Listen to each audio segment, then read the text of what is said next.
I should have known when I saw the nameplate. White card, black ink, low-educated fake dad. Placed right in front of my seat at the wedding of my only son. The bride's family snickered like hyenas. Whispers turned to chuckles, chuckles into open laughter. I felt the heat rise in my chest, but I didn't move. Years of swallowing humiliation had taught me patience. I just smiled, sat down, and poured myself a glass of water. They thought they'd broken me. They thought a single word could undo decades of sacrifice. They had no idea. I wasn't always the quiet man in the corner. Once, I was a husband, a builder of homes, a dreamer. But when my wife left, chasing comfort with another man, I was left with a boy and a promise. "I'll give you everything I never had," I whispered into his tiny hand. I worked night shifts, bruised my back, blistered my palms. I studied at night, books stained with sweat. I built not just walls, but a life for him. He never saw me cry when bills buried me. He never heard me argue with the bank. All he saw was his father, steady, unshaken. But I always felt the eyes of the world on me, judging, smirking. A laborer raising a future doctor. A construction worker daring to hope his son could climb higher. I knew the whispers. Fake dad, pretender, not good enough. And yet, here we were, his wedding day. Proof I hadn't failed. Or so I thought. The bride's father was the first to sneer. A man in a tailored suit, the kind of suit that costs more than my annual rent once did.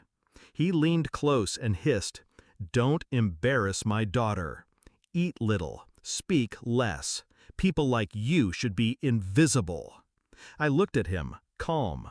That kind of arrogance was a language I'd heard my whole life. What stung wasn't him, it was my son's silence. He sat there, proud in his tuxedo, his bride glowing beside him. And yet, he said nothing when his new in-laws laughed at me. I told myself he was nervous, that he'd speak up, that I hadn't raised a coward. But the minutes dragged on, the laughter spread, the humiliation lingered, and my son stayed silent. The food arrived, toasts were raised. Someone from the bride's side clinked their glass and said loudly, "To fathers who truly built their children's future." Another round of laughter. All eyes slid to me. I didn't flinch. I just watched my son. He glanced at me then, finally, and his eyes told me something I wasn't prepared for. Shame. Not for me, for himself. He stood suddenly, pushing his chair back. The hall quieted. His bride tugged his sleeve, but he ignored her. "Dad," he said, voice steady, "let's switch seats." Confusion rippled through the room. Murmurs, gasps. His bride's mother stiffened. He took the nameplate that mocked me and held it up high. Everyone could see the words, "Low-educated fake dad." "This," he said, his voice growing louder, "is what you call the man who raised me. The man who worked 3 jobs to send me to university.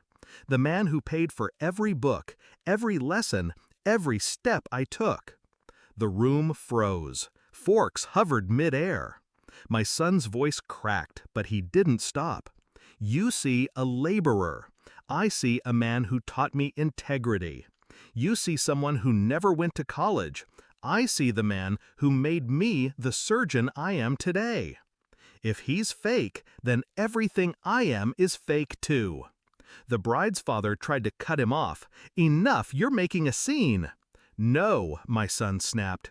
"You made the scene when you mocked the only parent I ever had. You laughed at a man greater than any of you will ever be."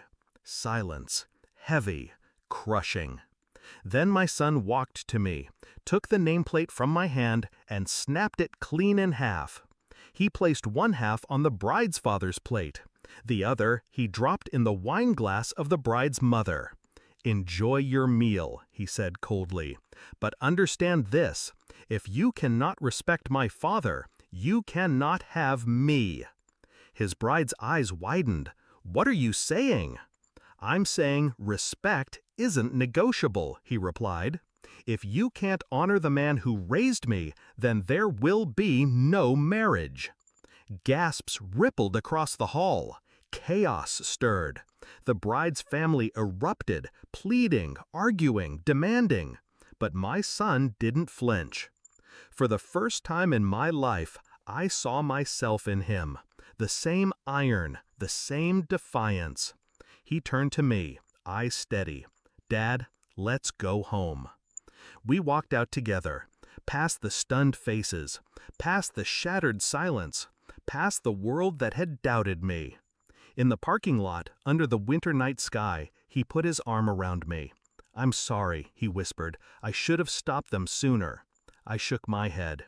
"No, you stopped them at the right moment, when it mattered most." For years, I thought I was raising him alone. But that night, I realized he had been watching, learning, becoming.